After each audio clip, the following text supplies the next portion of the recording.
Vamos orar juntos?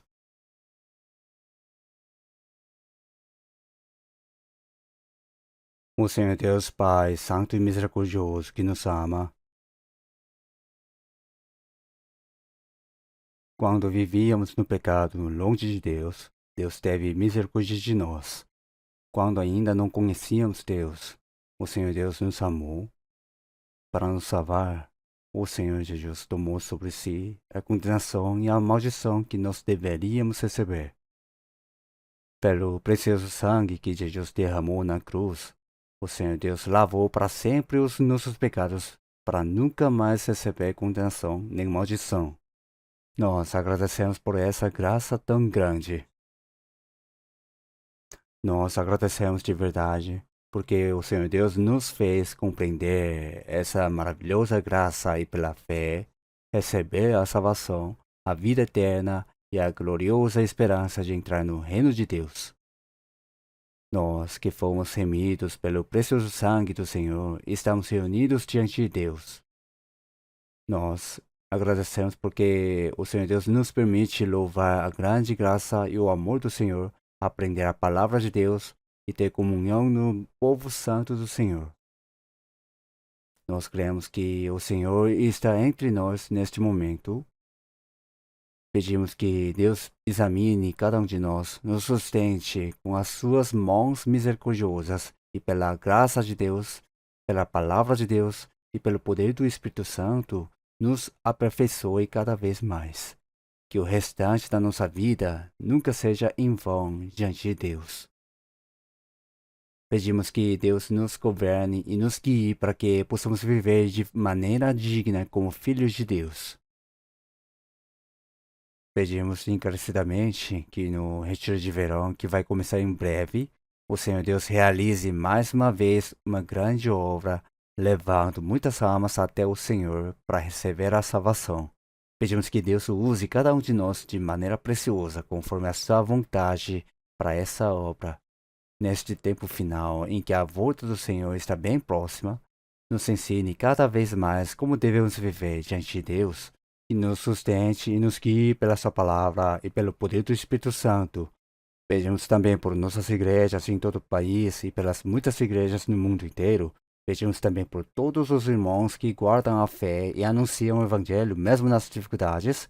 Que Deus esteja com todos eles, pela sua graça, pela sua palavra e pelo poder do Espírito Santo, para que a obra maior que Deus deseja seja realizada sem falta no fim dos tempos. Pedimos que o Espírito Santo guie todos nós também neste momento. Oramos em nome do Senhor Jesus. Amém.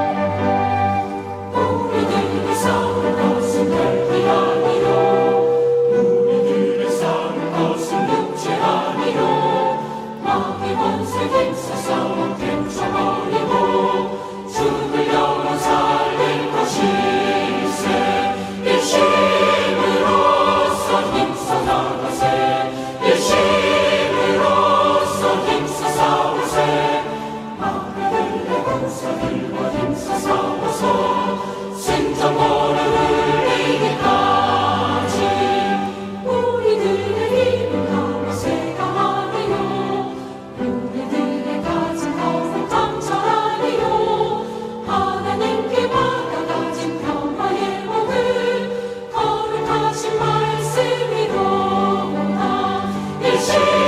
일심으로써 힘써 나가세 일심으로써 힘써 싸우세 마귀들의 군사들과 힘써 싸워서 생존권을 흘리기까지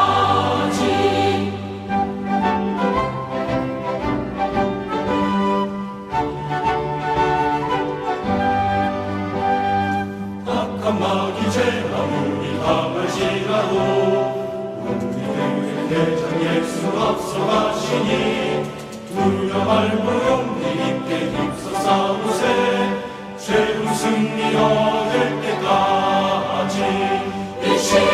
일심으로써 힘써 나가세 일심으로써 힘써 싸우세 마귀들의 군사들과 힘써 싸워서 승전노를 울리기까지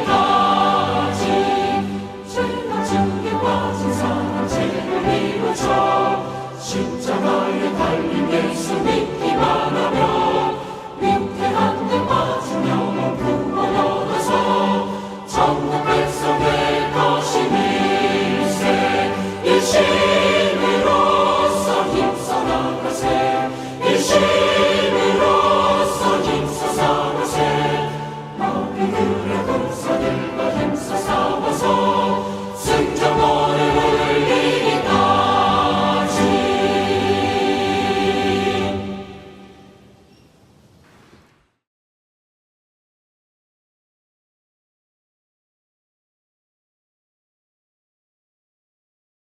Vamos procurar a palavra na Bíblia, Marcos, capítulo 2. O Novo Testamento, Evangelho de Marcos, capítulo 2, a partir do versículo 1 até 12. Vamos ler. Marcos, capítulo 2, a partir do versículo 1 até 12. Eu lerei. E alguns dias depois entrou outra vez em Cafarnaum, e soube-se que estava em casa. E logo se ajuntaram tantos que nem ainda nos lugares junto à porta cabiam, e anunciava-lhes a palavra. E vieram ter com ele, conduzindo um paralítico, trazido por 4. E não podendo aproximar-se dele por causa da multidão, descobriram o telhado onde estava e, fazendo um buraco, baixaram o leito em que jazia o paralítico. E Jesus, vendo a fé deles, disse ao paralítico: Filho, perdoados estão os teus pecados. E estavam ali assentados alguns dos escribas, que arrazoavam em seus corações, dizendo: Por que disseste assim blasfêmias? Quem pode perdoar pecados, senão só Deus? E Jesus, conhecendo logo em seu espírito que assim arrazoavam entre si, lhes disse: Por que arrazoais sobre estas coisas em vossos corações? Qual é mais fácil dizer ao paralítico: Estão perdoados os teus pecados? Ou dizer-lhe: Levanta-te e toma o teu leito e anda?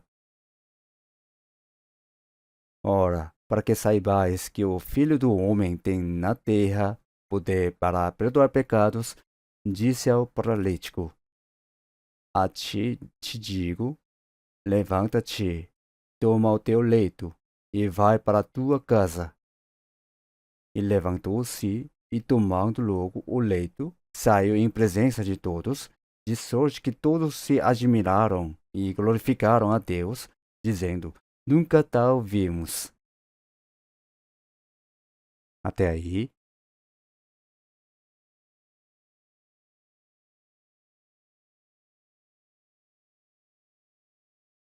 Muita gente aproveita o verão para fugir do calor e descansar na praia, nas montanhas ou até viajando para o exterior. Mas nós temos um plano. Os alunos entram de férias, muitos trabalhadores também conseguem tirar férias.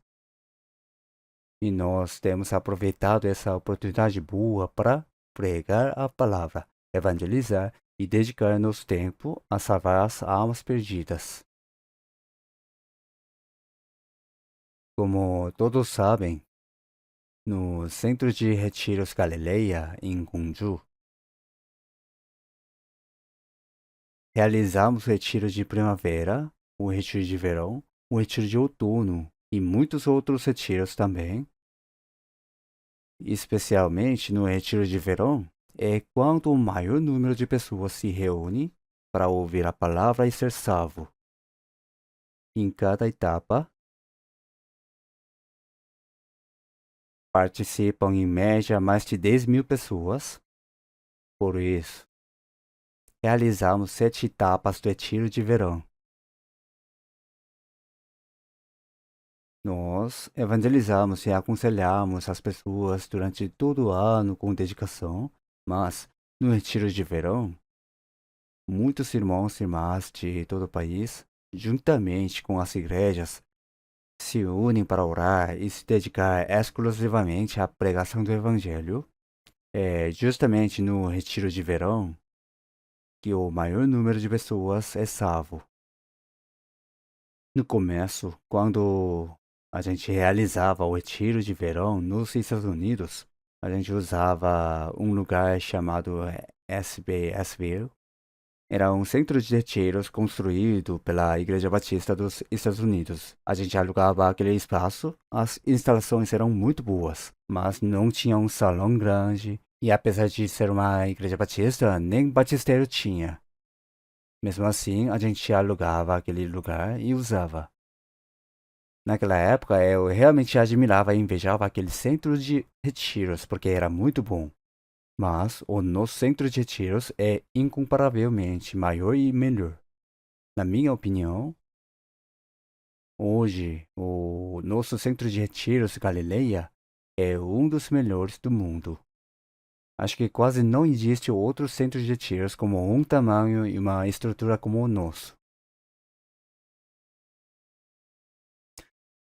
Neste momento também as obras ainda continuam. Como não temos alojamentos suficientes, precisamos reservar com antecedência várias pousadas ao redor também. Mesmo que o preço seja bem alto, as pousadas ficam lotadas. Assim, tem várias dificuldades. Mas, como todo mundo sabe, a construção dos novos alojamentos no centro de retiros continua.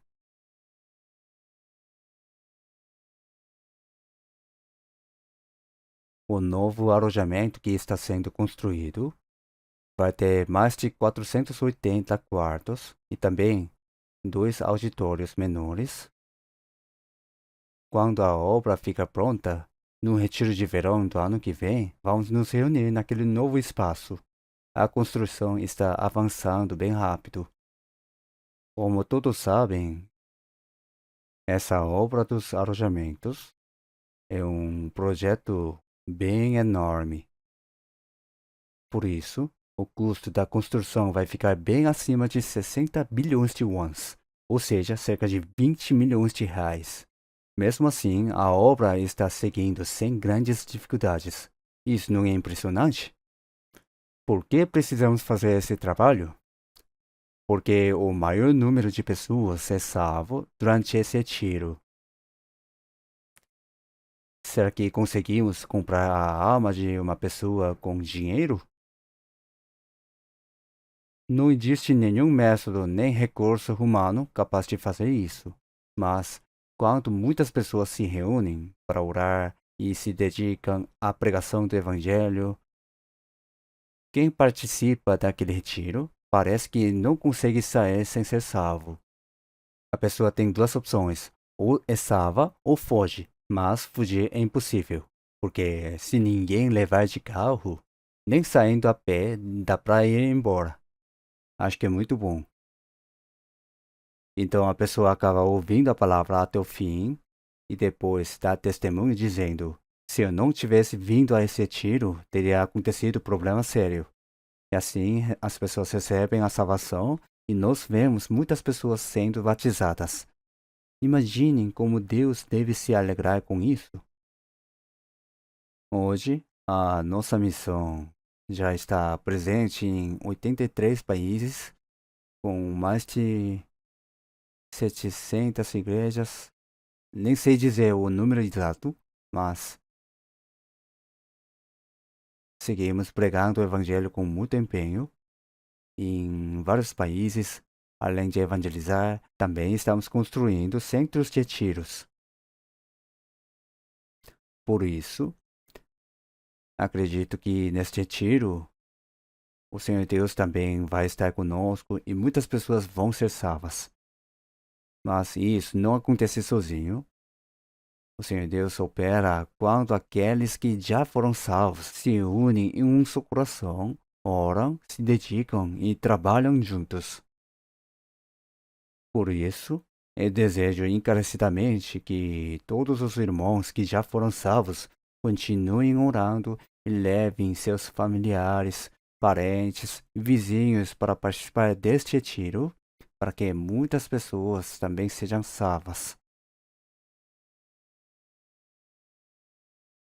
Por isso, o tema da palavra de hoje é as pessoas que conduziram os pecadores a Cristo. Nas 2 últimas semanas, eu continuei pregando sobre evangelização, incentivando todos a aproveitarem esta oportunidade para se preparar para o nosso retiro de verão.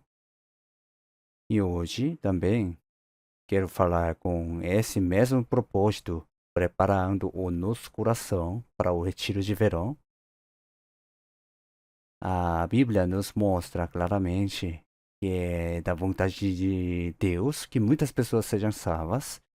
Em Evangelho de Mateus, capítulo 18, versículo 14, Jesus disse: Não é vontade de vosso Pai que um destes pequeninos se perca. Se as pessoas deste mundo consideram como os menores aqueles que são pobres, sem estudo ou desprezados pelos outros, mesmo assim, o Senhor Deus tem um plano para cada uma dessas pessoas. Por isso, nem mesmo uma única alma deve se perder. Essa não é a vontade de Deus. A vontade de Deus é que as pessoas sejam salvas. E em 1 Timóteo capítulo 2, versículo 4, que quer que todos os homens sejam salvos e venham ao conhecimento da verdade. Deus quer que todas as pessoas sejam salvas. O Senhor Deus ama igualmente todas as pessoas deste mundo e deseja salvar cada uma delas. Em Evangelho de João, capítulo 1, versículo 29, quando João Batista testemunhou a respeito de Jesus, ele disse: Eis o Cordeiro de Deus que tira o pecado do mundo. O Senhor Jesus, que não tinha pecado, levou sozinho os pecados de toda a humanidade, foi condenado à morte, pregado na cruz e, durante 6 horas, suportou a maior vergonha e o maior sofrimento que um ser humano pode suportar e derramou todo o seu precioso sangue para perdoar os nossos pecados para sempre. Em Mateus capítulo 16, versículo 26, disse: Pois que aproveita ao homem ganhar o mundo inteiro, se perder a sua alma, o que dará o homem em recompensa da sua alma? A vida de que o Senhor falou não é esta vida do corpo, que dura apenas algumas décadas e depois morre. Representa a alma. Em Gênesis capítulo 1, versículo 27, está escrito: E, por último, Deus criou o homem à sua imagem. O Senhor Deus criou o homem como um ser espiritual semelhante a ele, para ser alvo do seu amor. Também criou o homem para que se tornasse filho de Deus e fosse para o reino de Deus, onde vai viver eternamente com o Senhor, desfrutando da sua glória. Com esse propósito, o Senhor Deus criou o homem à sua imagem. Por isso, o valor da alma humana não pode ser comparado com nada deste mundo. O ser humano é realmente um ser precioso. Em Salmos capítulo 49, versículo 20, está escrito: O homem que está em honra e não tem entendimento é semelhante aos animais que perecem. Cada pessoa criada à imagem de Deus tem uma alma mais preciosa do que o mundo inteiro. Por isso, para salvar a alma do homem, o Filho unigênito de Deus entregou a própria vida na cruz como sacrifício pelos nossos pecados, mas as pessoas ainda não sabem disso. Por isso, nós compreendemos esse grande e maravilhoso amor e essa graça de Deus, e por isso fomos salvos. Ser salvo é algo maravilhoso.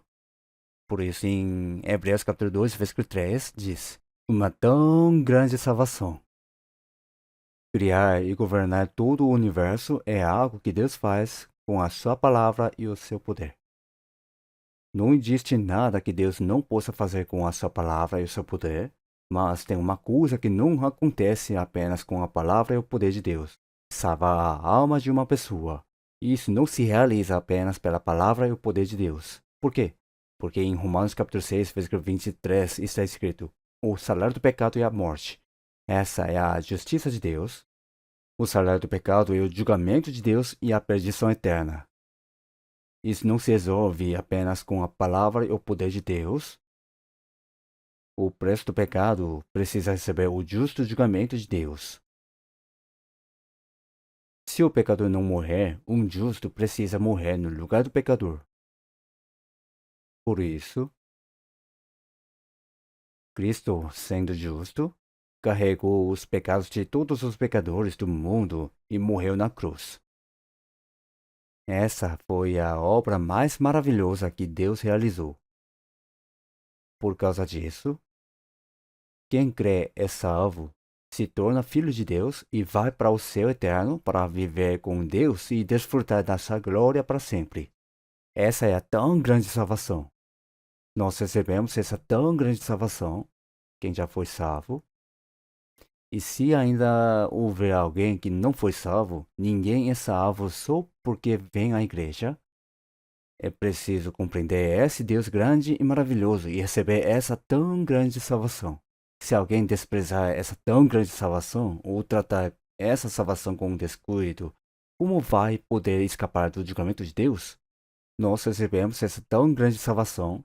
Se a nossa salvação é grande e preciosa, a alma das outras pessoas também é grande e preciosa. Se alguém dá tanto valor à própria salvação, mas trata com descuido a questão da alma dos outros, será que não tem alguma coisa muito errada? O único propósito de quem foi salvo continuar nesta terra é conduzir ao Senhor as muitas pessoas que ainda não foram salvas, para que elas sejam salvas. E essa também é a maior e mais maravilhosa obra que uma pessoa pode fazer. O Senhor Deus salva a alma das pessoas por meio daqueles que já foram salvos.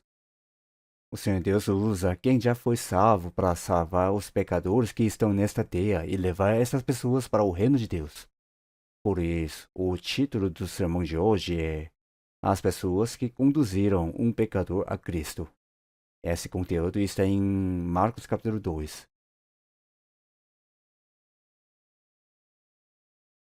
Em Marcos capítulo 2, o Senhor Jesus estava em uma casa em Cafarnaum. Quando a notícia se espalhou, muitas pessoas se reuniram naquela casa. Então, o Senhor Jesus estava ensinando a palavra àquelas pessoas. A Bíblia diz que Jesus anunciava a palavra.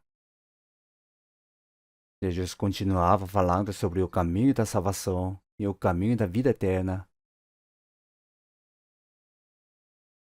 Foi nessa hora que trouxeram um paralítico deitado em um leito. 4 homens carregaram aquele paralítico no leito e foram até Jesus para que ele fosse curado. Eu acredito que aqueles 4 homens já acreditavam em Jesus.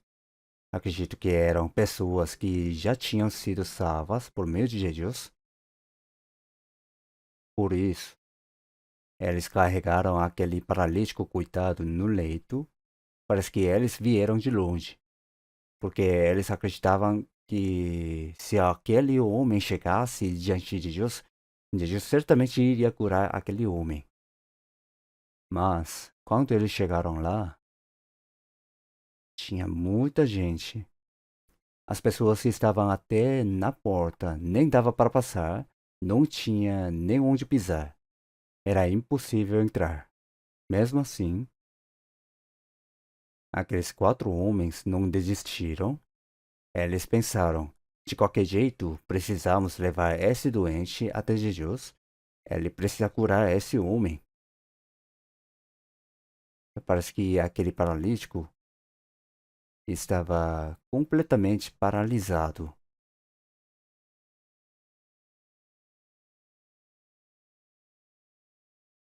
Ele ficava deitado no leito e não conseguia se mexer. É como a alma que ainda não foi salva está morta. Aquele homem estava completamente paralisado. Era uma situação miserável, como um cadáver vivo. Daqui a pouco ele não teria outro destino a não ser morrer, mas aqueles 4 homens estavam decididos a levar aquele homem até Jesus. Eles queriam salvar aquele homem. Então, tentaram chegar até Jesus, mas não conseguiram entrar. As pessoas estavam tão apertadas que nem dava para passar da porta da casa. Mesmo assim, eles não ficaram decepcionados, ficaram pensando no que poderiam fazer e encontraram uma boa solução. As casas dos judeus tinham uma escada pelo lado de fora e por ela era possível subir até o telhado. O telhado era plano. Eles colocavam vigas de madeira, entrelaçavam vários materiais nas extremidades, colocavam telhas e assim o telhado ficava plano. Então, eles carregaram aquele doente até o telhado, subiram no telhado e tiraram as telhas. Tiraram as telhas, depois abriram um buraco, calculando onde Jesus estava. Abriram o buraco bem acima de onde Jesus estava. Então, os 4 homens desceram o leito de forma bem exata. Se errassem, o doente podia cair do leito. Então, com certeza, os 4 foram descendo o leito bem devagar e exatamente. Enquanto o Senhor Jesus ensinava, deve ter se surpreendido, porque de repente um homem começou a descer do teto deitado em um leito. Por isso, aqueles homens só pensavam em uma coisa: custasse o que custasse, precisavam curar aquele homem e salvar a vida dele.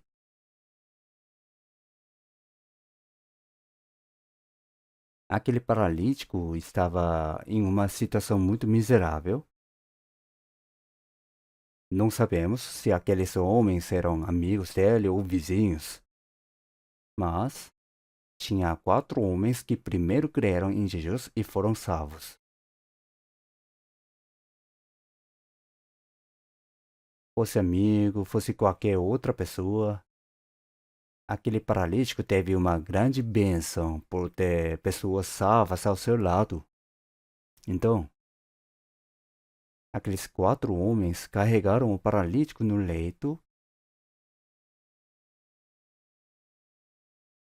e desceram o leito até diante de Jesus.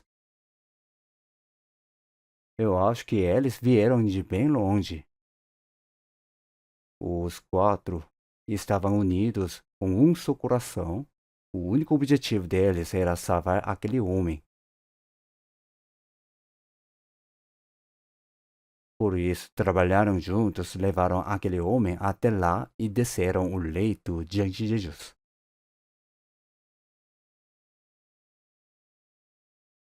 Se nós imaginarmos aquela cena, é uma coisa que ninguém conseguiria imaginar.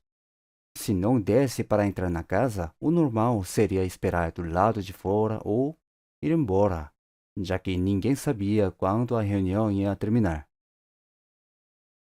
Mas aqueles homens queriam, de qualquer jeito, colocar aquele doente diante de Jesus primeiro.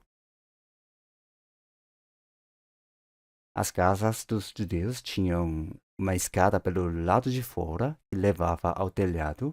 Então eles levaram aquele doente paciente com todo o cuidado até o telhado.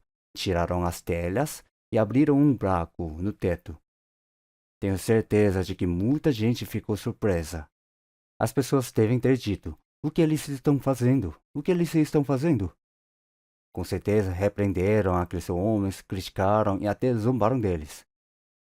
Mas o Senhor Jesus sabia de tudo.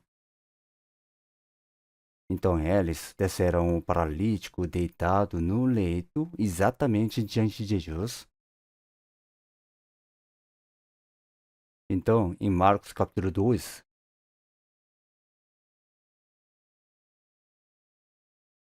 vamos ver versículo 4.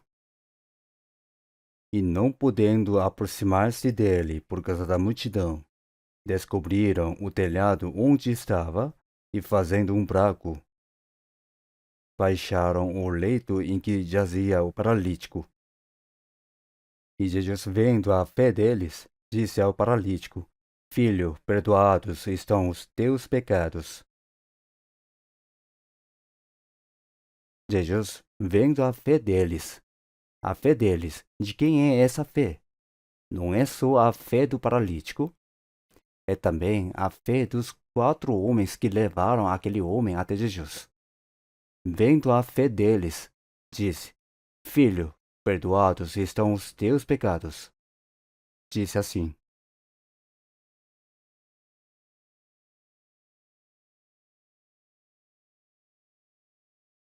O importante aqui é o seguinte: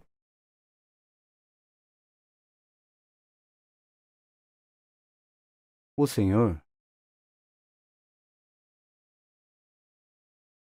com certeza, aquele paralítico queria muito ser curado. Antes de levar aquele homem até Jesus, provavelmente aqueles 4 homens devem ter conversado bastante com ele.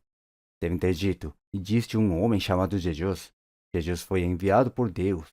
Ele ressuscita os mortos, purifica os leprosos e cura os paralíticos. Se você chegar diante de Jesus, ele vai te curar sem problema. Aquele homem já estava à beira da morte, era uma pessoa completamente paralisada. Ficava deitado e não conseguia se mexer. Por isso, eles não levaram aquele homem à força. Com certeza conversaram com ele antes. Despertaram a fé daquele homem e fizeram aquele homem desejar ardentemente ser curado e ter esperança. Para uma pessoa ser salva, ela mesma precisa ter fé. Precisa ter um desejo intenso de ser salva por meio de Jesus. Aquele doente também devia ter um desejo ardente de ser curado. Mas aquele homem foi até Jesus para ser curado da doença, não foi? Eles levaram até Jesus um paralítico que já estava morrendo e que ninguém mais podia curar.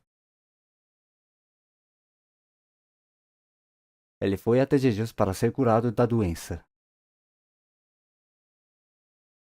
Muita gente também seguia o Senhor Jesus, porque o Senhor Jesus curava os doentes. As pessoas iam para ser curadas e também para ver Jesus curando os doentes. Mas o Senhor Jesus fez uma coisa que ninguém esperava. Em vez de curar a doença, Jesus disse: Filho, os teus pecados estão perdoados. Por que Jesus disse isso? Porque Jesus não veio para curar pessoas que estavam morrendo por causa de uma doença da carne. Jesus não veio para resolver os problemas deste corpo. Jesus veio somente para salvar as almas que estavam mortas em ofensas e pecados que iam para o inferno. Jesus veio dar vida à alma que estava morta em ofensas e pecados e salvar essa alma para que ela pudesse entrar no reino de Deus em vez de ir para o inferno. Aquele homem queria ser curado da doença, mas o Senhor Jesus disse: Filho, os teus pecados estão perdoados.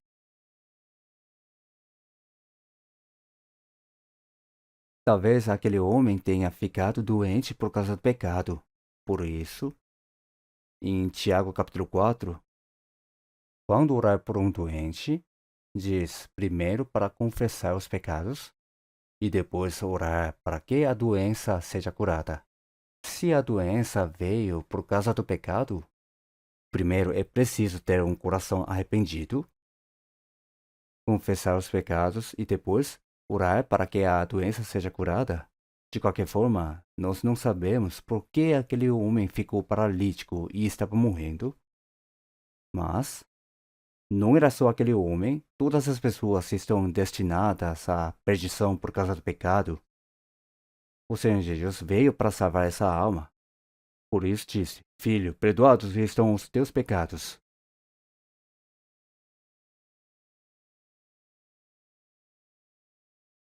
Se um pecador que está destinado à perdição recebe o perdão dos pecados, então até a doença do corpo pode ser curada. Mas quem estavam ali? Estavam os líderes religiosos dos judeus, os escribas. Nos dias de hoje seriam como os mestres que ensinam a Bíblia. Estavam ali aqueles escribas e fariseus que eram considerados pessoas de muita fé. Quando ouviram Jesus dizer, os teus pecados estão perdoados, eles disseram, isso é blasfêmia. Blasfemar quer dizer uma pessoa agir como se fosse Deus. Eles diziam, quem pode curar a doença além de Deus?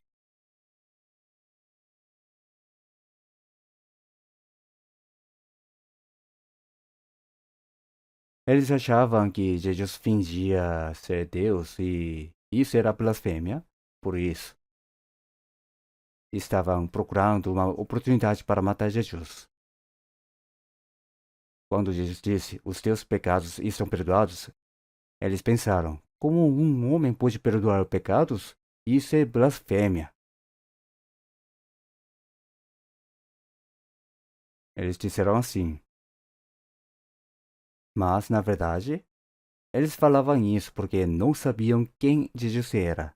Na verdade, Jesus é igual a Deus. O próprio Jesus disse, eu e o Pai somos um. Jesus é igual a Deus e veio a este mundo em corpo humano para salvar as pessoas. Em Filipenses capítulo 2, versículo 6, está escrito, Jesus, sendo em forma de Deus, Jesus é igual a Deus. Mas Jesus não teve por usurpação ser igual a Deus. Jesus deixou aquela posição e se tornou homem. Foi assim que Deus veio a este mundo em corpo humano para salvar as pessoas. Jesus era homem, mas um homem sem pecado. Por quê? Ele é o justo. Por quê? Para salvar o pecador, o justo precisava morrer no lugar do pecador. Para o pecador que estava destinado à perdição, ser salvo e entrar no céu, aquele justo que não tinha pecado precisava morrer no lugar do pecador. Precisava derramar todo o seu precioso sangue.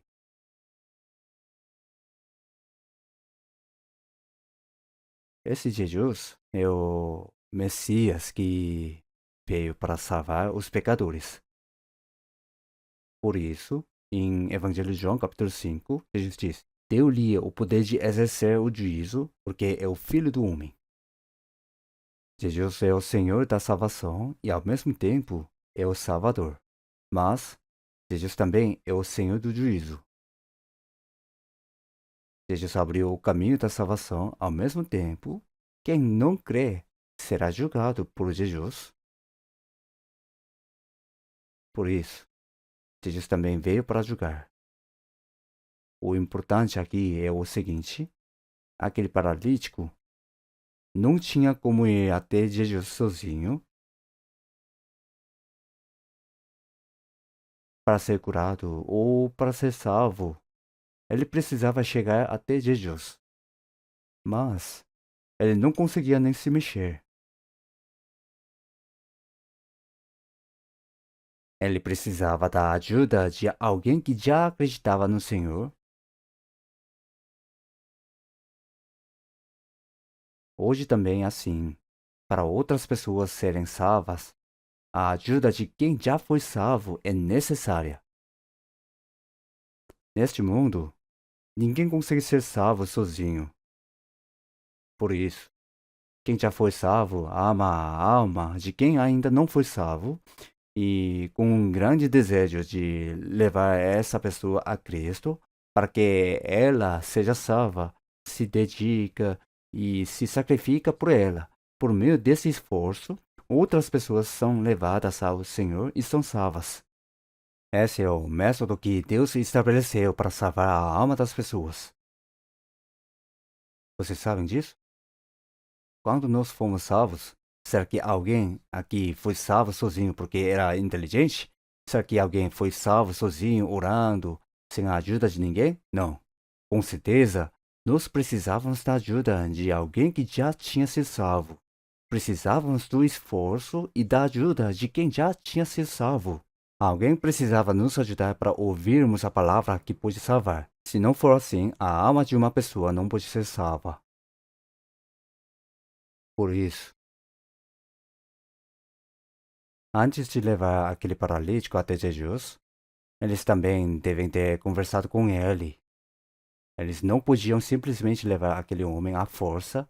Devem ter dito: se você for até Jesus, sua doença pode ser completamente curada. Jesus ressuscita os mortos, purifica os leprosos, e não existe doença que Jesus não possa curar. Depois de ouvir isso, aquele homem deve ter tido esperança de que poderia ser curado. Quando nós levamos uma pessoa até o Senhor, também não podemos simplesmente levar ela sem explicar nada. Precisamos explicar quem é Jesus. Precisamos ajudar essa pessoa a entender que ela é uma pecadora diante de Deus. Também precisamos ensinar e explicar que existe um caminho para ser salvo por meio de Jesus Cristo, despertando nela o desejo de crer. Por isso, aquele paralítico também deve ter ouvido muitas palavras através dos homens que conduziram ele.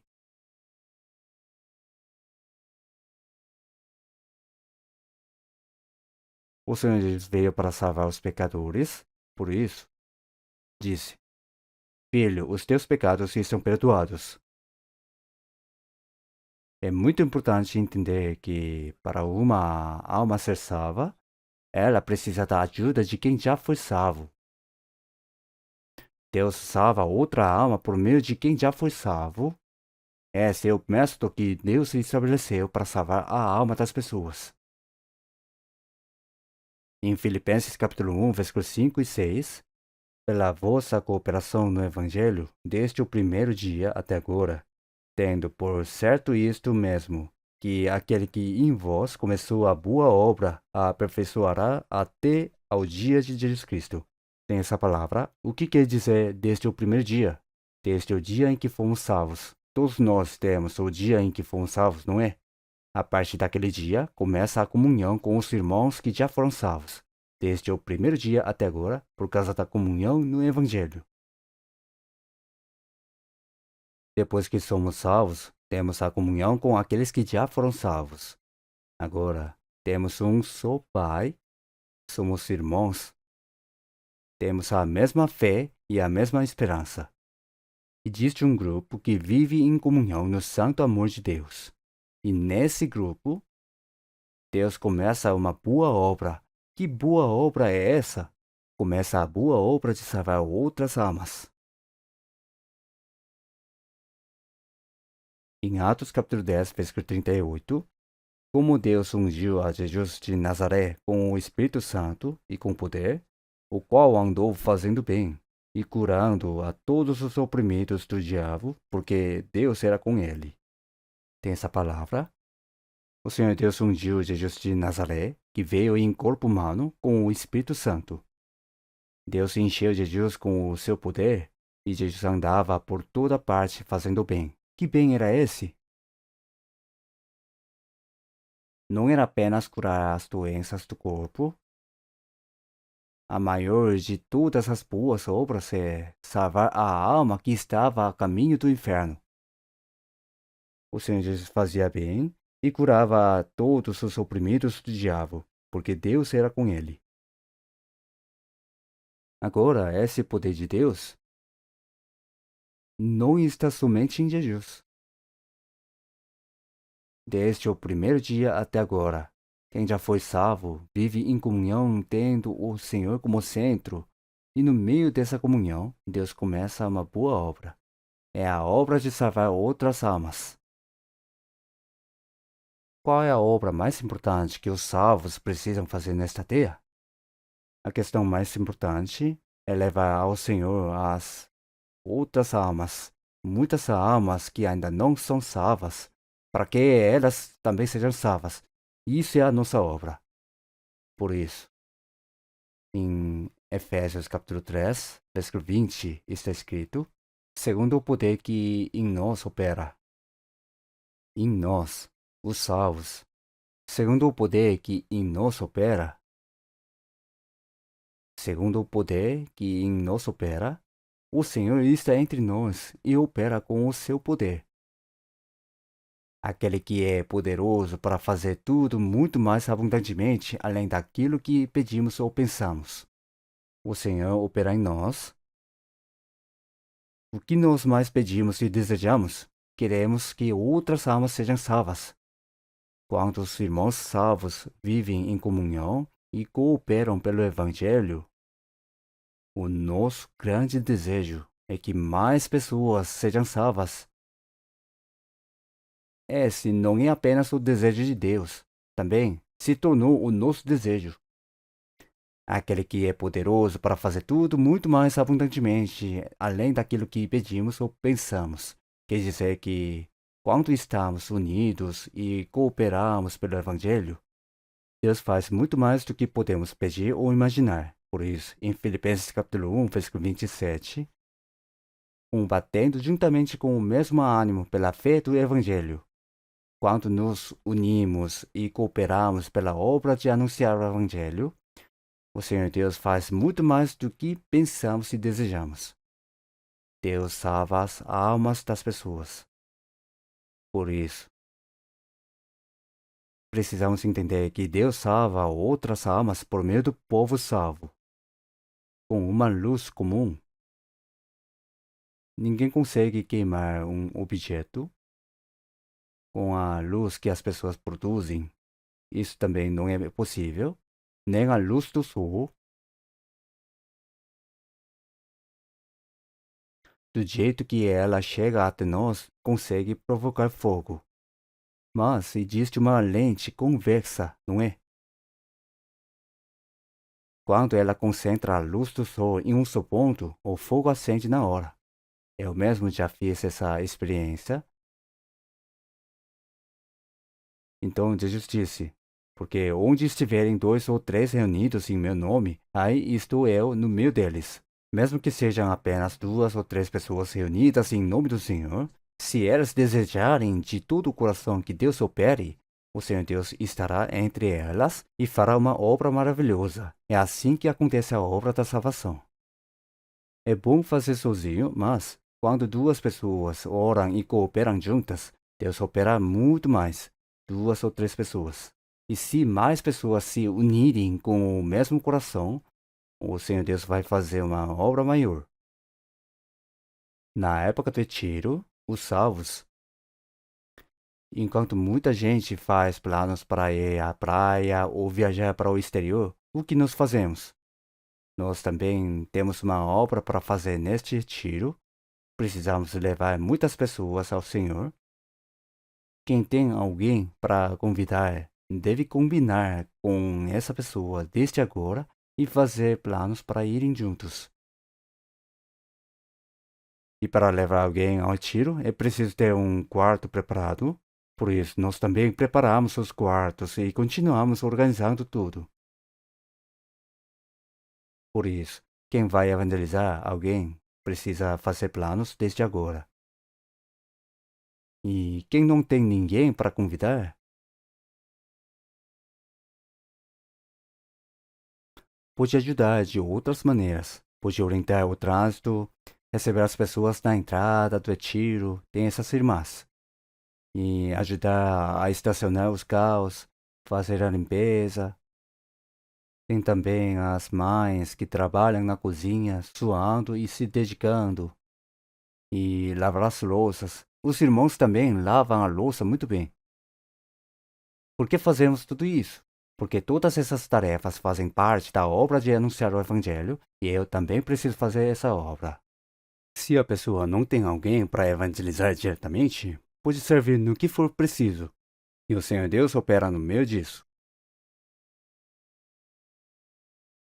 Onde 2 ou 3 estiverem reunidos em meu nome, isso quer dizer que eles estão reunidos pelo reino de Deus, pela glória de Deus e pelo nome do Senhor, e estará no meio deles. Isso não significa que Jesus vai apenas estar presente e parado, mas quer dizer que Jesus vai operar. Aquele que opera em nós com poder, o Senhor opera no meio de nós. Por isso, durante o retiro, quando milhares de pessoas que já foram salvas se unem com o mesmo coração para anunciar o Evangelho, Deus opera naquele lugar e ajuda as pessoas que ainda não são salvas a receber a salvação. Se alguém participa do retiro do começo ao fim e mesmo assim não recebe a salvação, eu até fico pensando, como está o coração dessa pessoa? Talvez seja mais duro do que uma pedra, mas, no fim, essa pessoa precisa se render diante de Deus, não é? Só porque evangelizamos uma vez e a pessoa não aceitou, não devemos desistir dela. Quando ouvimos o testemunho de quem participa do retiro, quando chegam pela primeira vez e veem um prédio enorme no meio das montanhas, a primeira reação é: o que é esse lugar? Ficam impressionados. Depois veem tanta gente reunida naquele calor e se surpreendem de novo. Será que esse pessoal tem algum problema? Mas, quando olham bem, percebem que não é isso. O sol está escorrendo pelo rosto, mas todos estão felizes com um sorriso enorme e sem conseguir esconder a alegria. Então pensam, que coisa estranha. Depois de ouvir a palavra, ficam impressionados mais uma vez e no fim acabam recebendo a salvação. Por isso, tantas pessoas são salvas durante o retiro. As pessoas que recebem a salvação no retiro têm muita certeza. Por quê? Porque milhares de irmãos que já foram salvos oram, cooperam e trabalham juntos com o mesmo coração, enquanto a palavra é anunciada, o Senhor Deus opera naquele lugar.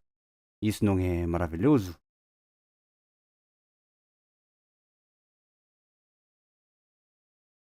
Em Provérbios capítulo 24, versículo 11, os que estão sendo levados para a morte, não deixe de livrar. Tem essa palavra? Quem são os que estão sendo levados para a morte? As pessoas que estão sendo levadas para o inferno. Diz para não deixar essas pessoas. Quer dizer, sabe essas pessoas? Não deixe elas. Se disseres, és que não o sabemos, porventura, não o considerará aquele que pondera os corações? Você vai falar que não sabia? Se essa pessoa morrer hoje, vai para o inferno, mas você fala que isso não tem nada a ver com você? Cadê esse tipo de mentira? Com um pouco de ajuda, essa pessoa pode ser salva. Mas você não quer fazer esse sacrifício? Não quer abrir uma mão do seu tempo e de outras coisas?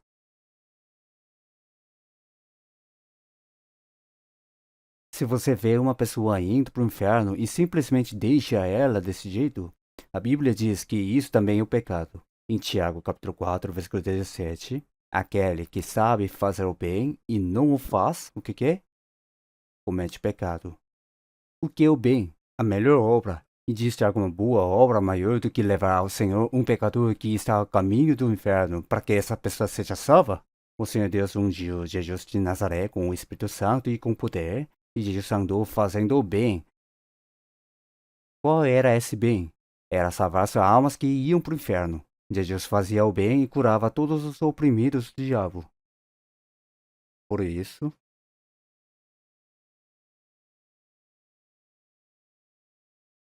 quando vemos um pecador que está a caminho do inferno, não podemos apenas pensar, se essa pessoa morrer, vai para o inferno. Mas precisamos orar por ela e fazer planos para levar essa pessoa ao Senhor de qualquer jeito para que ela seja salva.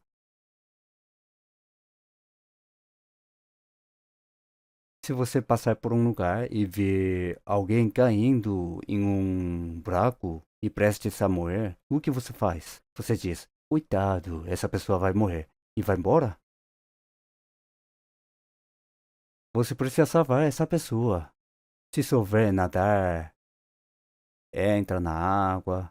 Se não conseguir sozinho, pede ajuda a outras pessoas. De qualquer maneira, você precisa salvar aquela pessoa.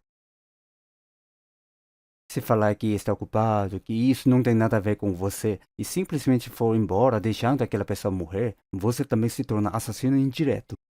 Vocês sabem que não evangelizar também é um pecado, sabem, né? E em 1 Coríntios, capítulo 9, versículo 16, ai de mim, se não anunciar o evangelho. O apóstolo Paulo disse, ai de mim diante de Deus, se não anunciar o evangelho. Quer dizer que isso é pecado. Não fazer o bem é o pecado. Também precisamos lembrar que não anunciar o evangelho é pecado. Para as pessoas do mundo, pecado é praticar o mal. Nós também não devemos praticar o mal, mas deixar de fazer o bem também é pecado. E entre as boas obras, deixar de anunciar o evangelho também é pecado. Entendem isso? Salmos, capítulo 66, versículo 16. O que ele tem feito à minha alma, vinde. O que Deus tem feito à minha alma.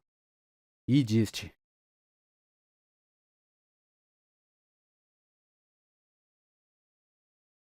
Quando anunciamos esse evangelho, as pessoas recebem a salvação. Em Colossenses capítulo 4, versículo 11, o apóstolo Paulo menciona o nome de algumas pessoas e diz, eles são meus cooperadores pelo reino de Deus.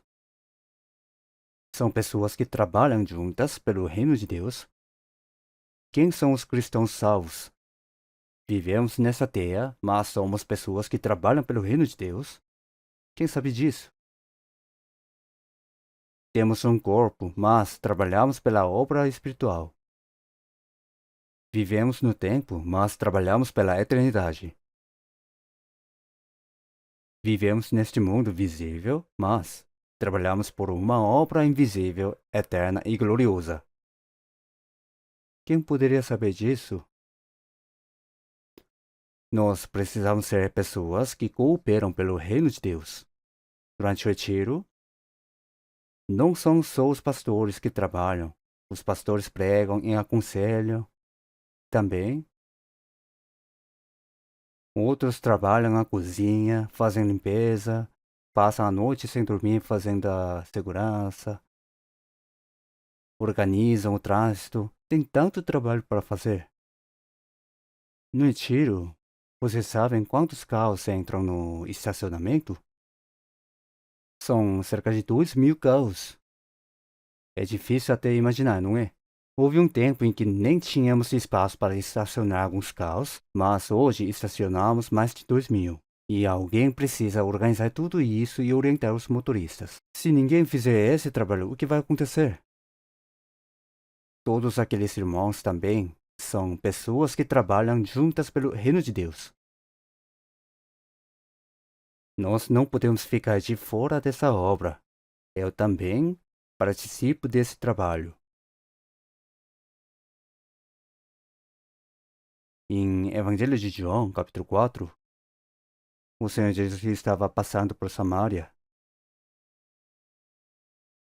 Jesus estava cansado e com sede, então parou um pouco para descansar. Nesse momento, apareceu uma mulher samaritana para tirar água. Era uma mulher cheia de pecados. As mulheres costumavam buscar água de manhã cedo ou no fim da tarde, quando fazia menos calor. Elas não iam buscar a água no calor do meio-dia, mas aquela mulher era uma pecadora muito conhecida naquela cidade. Por isso, ela não ia junto com as outras mulheres. Esperava até o meio do dia, quando não tinha ninguém, e então ia buscar água. Foi assim que ela encontrou Jesus. Jesus disse, dá-me de beber. Então ela respondeu, como o Senhor, sendo judeu, pede água para mim, que sou uma mulher samaritana? Então quem está com sede só pediu um pouco de água, mas por que tanta conversa?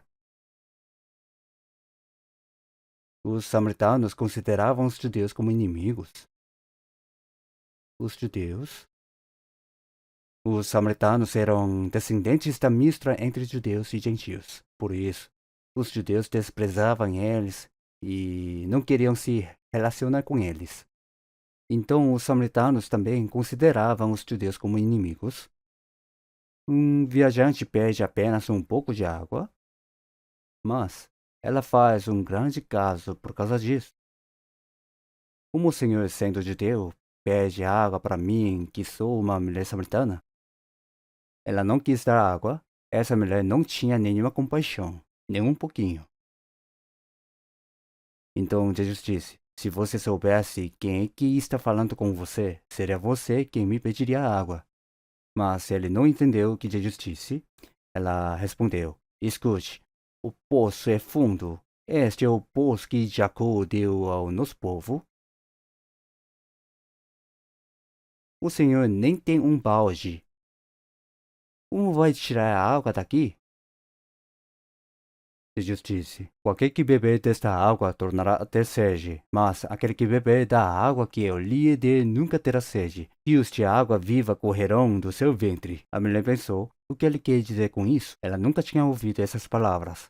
Jesus estava falando de outra água, não daquela água do poço. A mulher pensou: ele não parece estar brincando.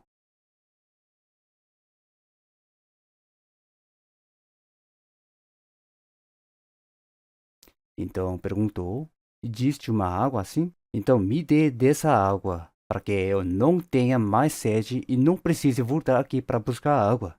Buscar água era um trabalho muito pesado. Se existisse uma água que a pessoa bebesse uma vez e nunca tivesse mais sede, seria maravilhoso. Então Jesus disse: vá chamar o seu marido e volte aqui. Essa mulher tinha vivido com um homem, depois com outro, depois com outro. Ela já teve 5 homens. E Jesus falou: você já teve 5 maridos, e o homem com quem você vive agora também não é seu marido. Jesus sabia exatamente quem era aquela mulher. A mulher ficou muito surpresa e falou: Senhor, vejo que o Senhor é profeta.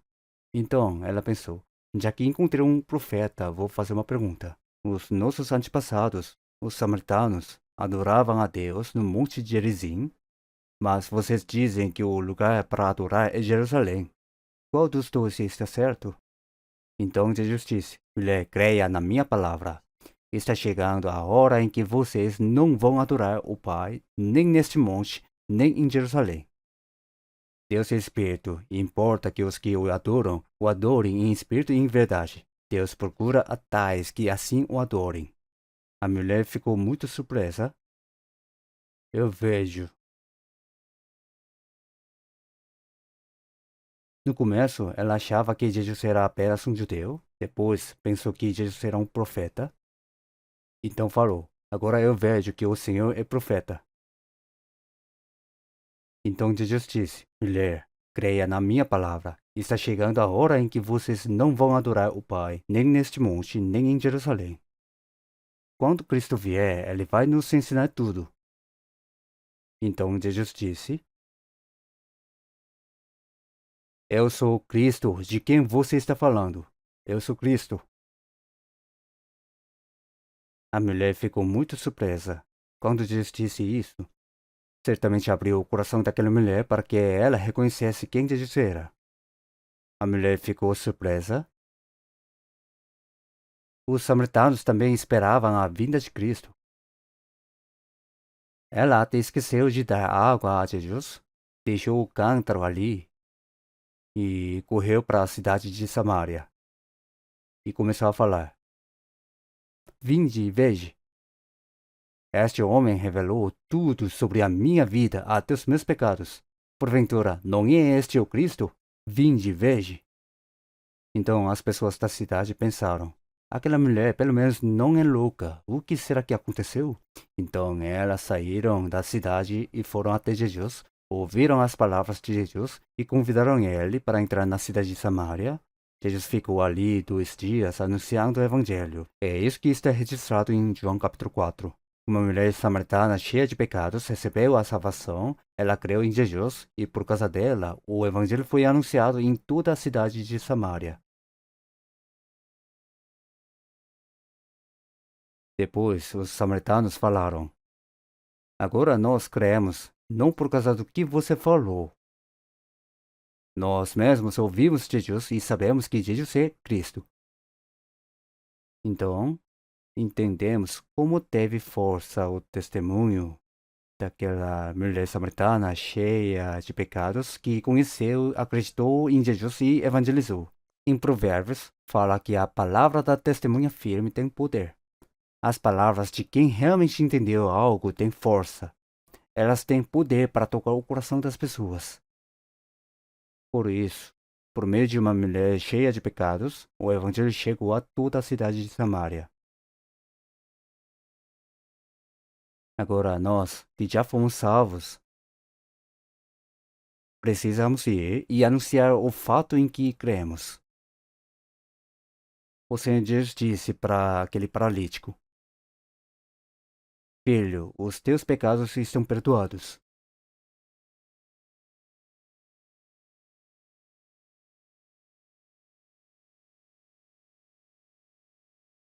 O propósito de Jesus ter vindo a este mundo foi justamente salvar as pessoas, perdoando os pecados dos pecadores. Por isso,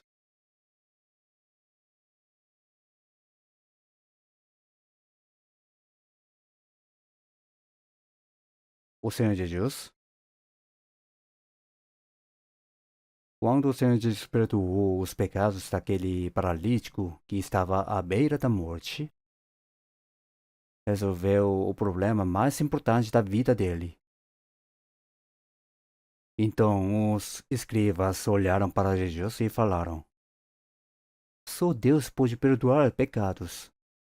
Como um homem pode dizer que perdoou os pecados de outra pessoa? Isso é blasfêmia. Eles falaram isso porque não sabiam que Jesus é Cristo. Mas para perdoar os pecados de uma pessoa, o que era preciso fazer? Em Levítico capítulo 17, versículo 11, porque a vida da carne está no sangue, pelo que vou-lo tenho dado sobre o altar, para fazer expiação pelas vossas almas, porquanto é o sangue que fará expiação pela alma. Em Levítico capítulo 17, versículo 11,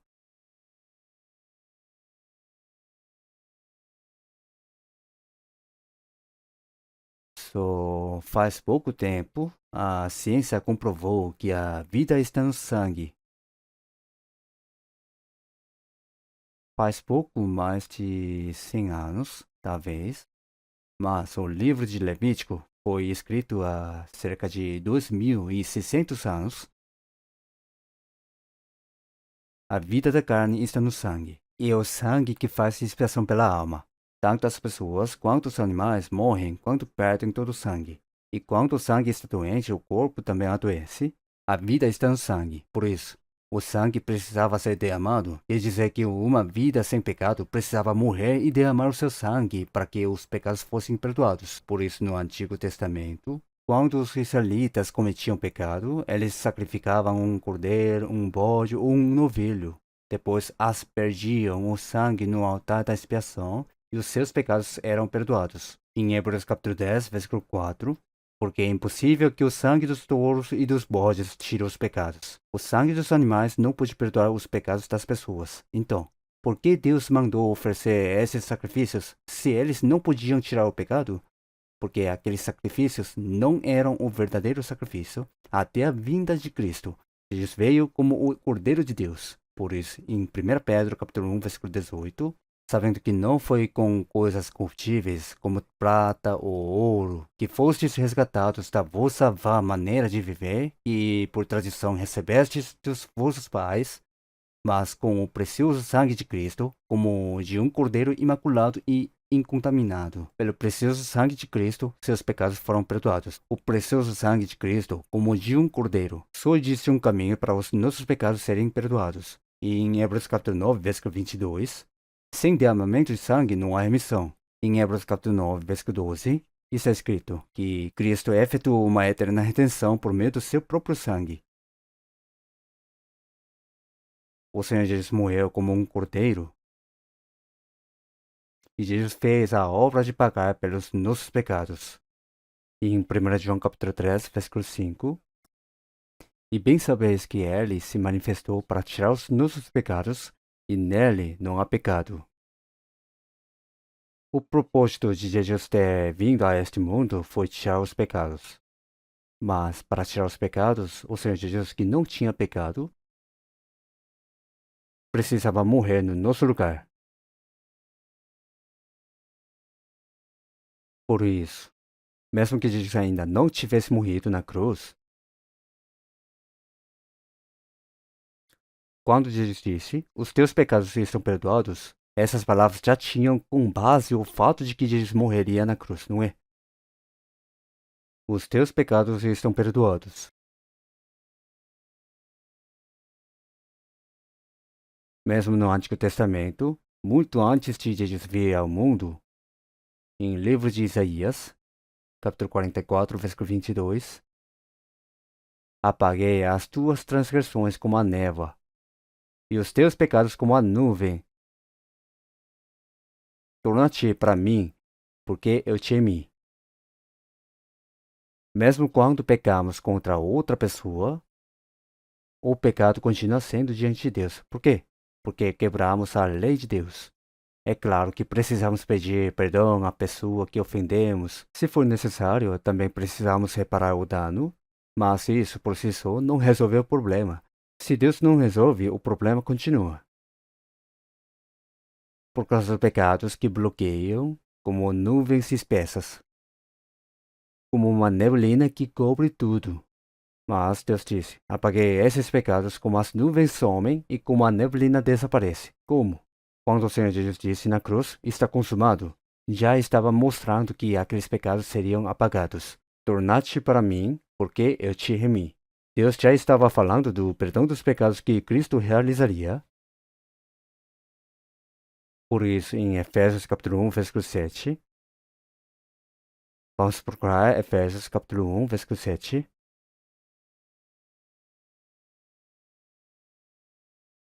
Efésios 1, 7. Vamos ser juntos. Em quem temos a redenção pelo seu sangue, a remissão das ofensas, segundo as riquezas da sua graça. Em quem temos a redenção pelo seu sangue, a remissão das ofensas, segundo as riquezas da sua graça.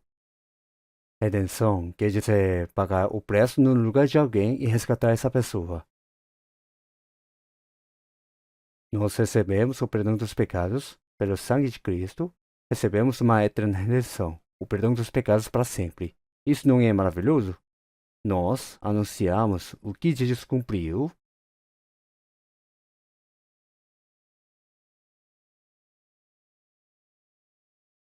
Quando Jesus disse aos judeus, quando disse, os teus pecados estão perdoados, os escribas responderam, isso é blasfêmia.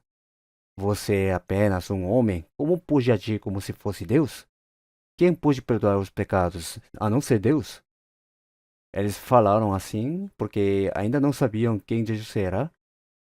Jesus é Deus que veio a este mundo em corpo humano. Por isso,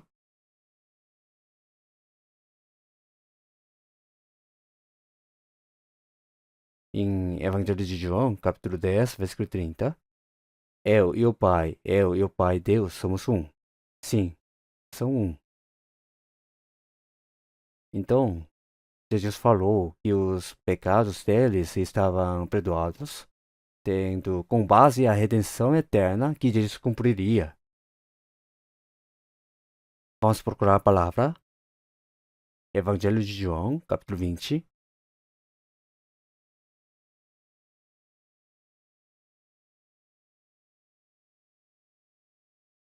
João, capítulo 20, versículo 21. João, capítulo 20, versículo 21. Versículo 21. Disse-lhes, pois, Jesus outra vez, paz seja convosco. Assim como o Pai me enviou, também eu vos envio a vós. E havendo dito isto, assoprou sobre eles e disse-lhes: Recebei o Espírito Santo. Àqueles a quem perdoardes os pecados lhes são perdoados, e àqueles a quem os retiverdes lhes são retidos. Essas são as palavras que Jesus ressuscitado disse aos discípulos. Jesus mostrou as mãos e o lado, para que eles soubessem que Jesus realmente tinha ressuscitado. Então Jesus disse: Assim como o Pai me enviou, eu também vos envio a vós. O Senhor de Deus, o Senhor Deus se tornou homem. O Senhor de Deus levou sobre si todos os pecados da humanidade e morreu na cruz como o sacrifício pelos pecados para fazer a redenção eterna. Para fazer essa obra, ele veio e cumpriu. Em João capítulo 19, versículo 30, Jesus disse: Está consumado. O que estava consumado? Uma eterna redenção. It's finished. Tudo estava cumprido.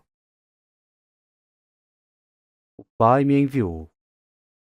Depois de cumprir uma eterna redenção e vencer o poder da morte pela ressurreição, o Senhor Jesus disse: Assim como o Pai me enviou, eu também vos envio a vós. O que isso quer dizer? Assim como Jesus foi enviado por Deus Pai para realizar a eterna redenção, agora Jesus envia aqueles que já foram salvos, não apenas os discípulos. Para todos os salvos, eu te envio. Versículo 22. João, capítulo 20, versículo 22. E havendo dito isto, assoprou sobre eles e disse-lhes: Recebei o Espírito Santo. Vamos ler juntos. Àqueles a quem perdoardes os pecados lhes são perdoados, e àqueles a quem os retiverdes lhes são retidos. Jesus disse uma palavra maravilhosa. Assim como o Pai me enviou, Jesus foi enviado, cumpriu toda a obra de remir os nossos pecados, e depois disse: Eu também vos envio. Para quê? Para anunciar o fato que o Senhor cumpriu. O Senhor Jesus assoprou sobre eles e disse: Recebei o Espírito Santo. O Espírito Santo é o Espírito da ressurreição. Isso é para anunciar esse fato, que ele ressuscitou. Aqueles a quem perdoardes os pecados lhes são perdoados. Não é maravilhoso? E aqueles a quem os retiverdes lhes são retidos. O que significa isso? Não existe uma palavra mais maravilhosa do que essa. O Senhor Jesus perdoou os pecados para sempre na cruz. E quando uma pessoa entende isso e crê, se nós anunciarmos essa verdade, essa pessoa recebe o perdão dos pecados. Como a nossa obra é maravilhosa, quando anunciamos aquilo que o Senhor realizou e pregamos o Evangelho pelo Espírito Santo, essa pessoa recebeu o perdão dos pecados, ou seja, recebeu a salvação. Aqueles a quem os retiverdes lhes são retidos. Isso significa, se não anunciarmos o Evangelho e simplesmente deixamos a pessoa do jeito que está, ela vai para o inferno. Vocês entendem que obra tão maravilhosa nós fazemos? O Senhor entregou a nós a missão de anunciar a redenção eterna que Jesus cumpriu na cruz. Quando anunciamos o Evangelho e a pessoa recebe essa palavra, ela recebe o perdão dos pecados para sempre. Mas se não anunciarmos o Evangelho e simplesmente deixamos do jeito que está, ela vai continuar do mesmo jeito. E se continuar desse jeito, vai para o inferno. Em Romanos capítulo 10, versículo 14, como ouvirão se não há quem pregue? Como crerão naquele de quem não ouviram? E como pregarão se não forem enviados? Mesmo que Jesus tenha cumprido a eterna redenção, de que adianta se ninguém anunciar isso? As pessoas continuam sem saber de nada e acabam indo para o inferno. Por isso, como ouvirão se não há quem pregue? Como crerão naquele de quem não ouviram? Se não houver quem anuncie o Evangelho, as pessoas não poderão ouvir. Se não ouvirem, não poderão crer. E se não crerem, vão para o inferno. Então, a obra que a gente precisa fazer é tão maravilhosa, não é? Deus entregou a nós a obra que Jesus mesmo faz. Vamos procurar Evangelho de João, capítulo 14.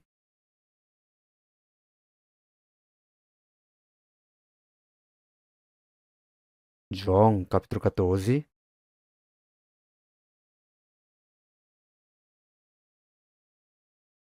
Versículo 12.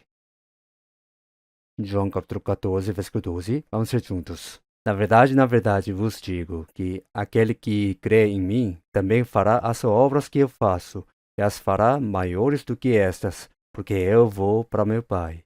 Jesus disse: aquele que crê em mim também fará as obras que eu faço, e as fará maiores do que estas. Depois que Jesus subiu ao céu, quando os discípulos anunciaram o Evangelho, eles fizeram as mesmas obras que Jesus fez. Ressuscitaram mortos, curaram doentes e fizeram os milagres que Jesus fazia. O que é a obra maior do que essa? Quando anunciamos que Jesus perdoou os pecados para sempre, quem crê recebeu o perdão dos pecados. Quem crê em mim também fará as obras que eu faço. A obra que o Senhor fez, nós podemos fazer também. Aqueles a quem perdoardes, os pecados lhes são perdoados. Na Igreja Católica, dizem que o Papa tem autoridade para perdoar pecados, porque seria o sucessor de Pedro, mas isso acontece porque não entendem o verdadeiro significado dessas palavras. Também dizem que ele delega essa autoridade aos padres, porque o Papa não pode fazer isso sozinho. Então os padres falam: os seus pecados estão perdoados. Na confissão, a pessoa diz: cometi estes e estes pecados. E o padre responde: os seus pecados estão perdoados. Ou então, se não perdoar, o pecado permanece. Mas não é isso. O verdadeiro significado é este. Quando anunciamos aquilo que Jesus cumpriu na cruz, quem crê recebe o perdão dos pecados. Mas se não anunciamos e deixamos, a pessoa vai para o inferno. Sabem como é maravilhosa a obra que fazemos quando anunciamos o Evangelho? Se o salvo ficar de boca fechada e não pregar, ninguém pode ser salvo. Não é verdade? Então, como podemos deixar de anunciar? Pessoal, não é só durante o retiro de verão. No dia a dia também, sempre que surgir uma oportunidade, precisamos pregar com empenho. Quem ainda não foi salvo, nasceu neste mundo para receber a salvação e continua vivo até hoje para receber a salvação. Então, por que quem já foi salvo continua vivendo para anunciar essa verdade? Será que os salvos vivem como as pessoas deste mundo, só para ganhar muito dinheiro, viver bem e aproveitar a vida? Não. Como será maravilhoso ir para o céu? Já que não sabem disso, até os salvos têm medo da morte, mas para os salvos, o dia da morte é um dia maravilhoso. Em Salmos 116, preciosa é a vista do Senhor a morte dos seus santos. Em Apocalipse capítulo 14, bem-aventurados os mortos que morrem no Senhor. Sim. Quando uma carne do salvo morre, ele vai imediatamente para o Senhor. Em Lucas capítulo 16, está escrito que o mendigo Lázaro morreu. O rico nem tem o nome registrado. Depois que morreu, foi para o inferno, para o meio do fogo. Já o mendigo se chamava Lázaro. O nome Lázaro significa Deus é o meu socorro. Para quem foi salvo, Deus é a sua alegria e esperança. Para onde o mendigo foi quando morreu? Os anjos levaram ele para o seio de Abraão, para o paraíso. Quando uma pessoa salva morre, os anjos levam para a presença de Deus. Na igreja central de Seul, havia um irmão, professor, que congregava conosco. Muitos de vocês sabem de quem estou falando.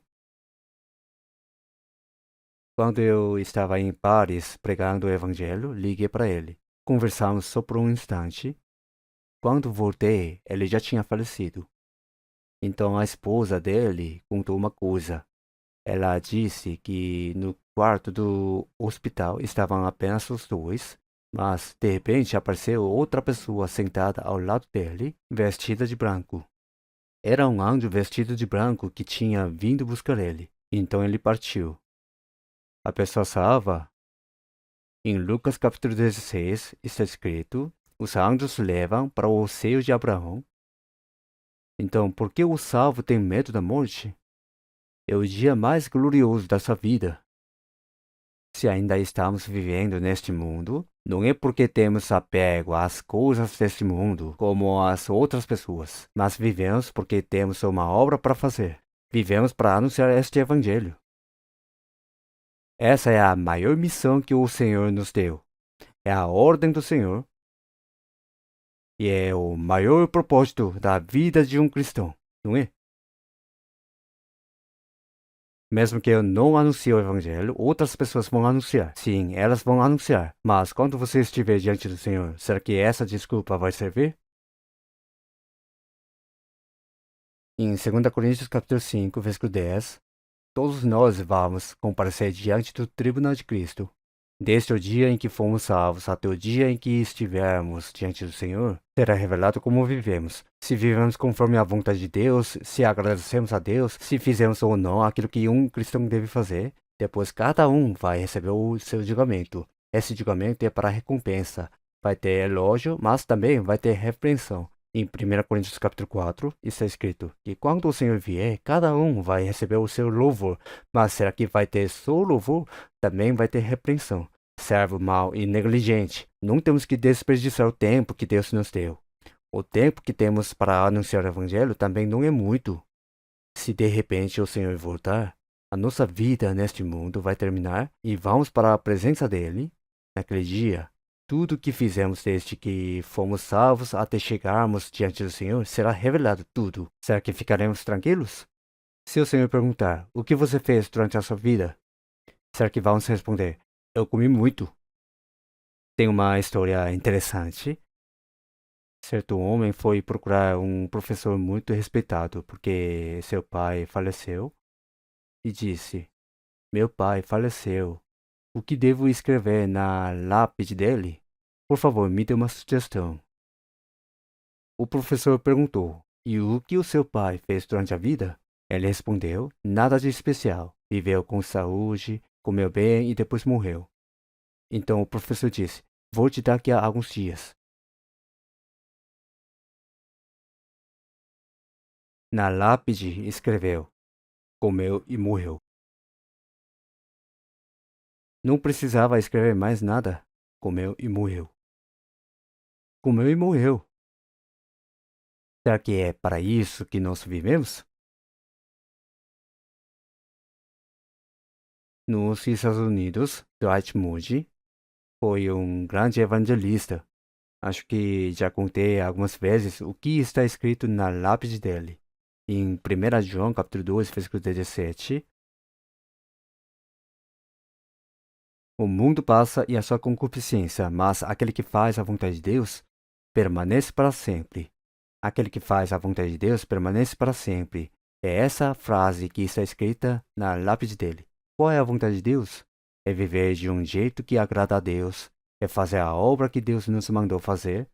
E qual é a maior de todas as vontades de Deus? Em João capítulo 6, versículo 40. Quem ouve a minha palavra e crê naquele que o enviou tem a vida eterna. A vontade daquele que me enviou é esta, que todo aquele que vê o Filho e crê nele tem a vida eterna. A maior vontade de Deus é anunciar o Evangelho para que as pessoas sejam salvas. Neste retiro de verão também, precisamos orar e cooperar juntos para que muitas pessoas sejam salvas e deem alegria a Deus. E o apóstolo Paulo disse em Romanos capítulo 1, versículo 16, porque não me envergonho do Evangelho de Cristo, pois é o poder de Deus para a salvação de todo aquele que crê. Eu não me envergonho do Evangelho. Será que pregar o Evangelho é motivo de vergonha? Não devemos ter vergonha. Também não podemos tratar isso com descaso. O Evangelho é o poder de Deus para salvar todo aquele que crê. Basta a pessoa compreender a graça de Deus por meio do Evangelho e crer, e ela será salva. Então, como poderíamos deixar de anunciar o Evangelho? Por isso, quando muitas pessoas são salvas por meio da pregação do Evangelho, Deus Pai é glorificado. Todo mundo já está fazendo planos para convidar as pessoas para o retiro deste verão, não é? Eu recebo muitas ligações. Alguém diz, vou levar 10 pessoas. Umas pessoas. Na primeira etapa vão tantas pessoas. Na seguinte, mais algumas. Eles não participam apenas da própria etapa, mas fazem planos para participar várias vezes para anunciar o Evangelho. Por isso, vamos orar com empenho. Vamos crer que Deus vai fazer uma grande obra desta vez e espero que cada um de nós tenha o desejo de participar dessa obra. Vamos orar juntos.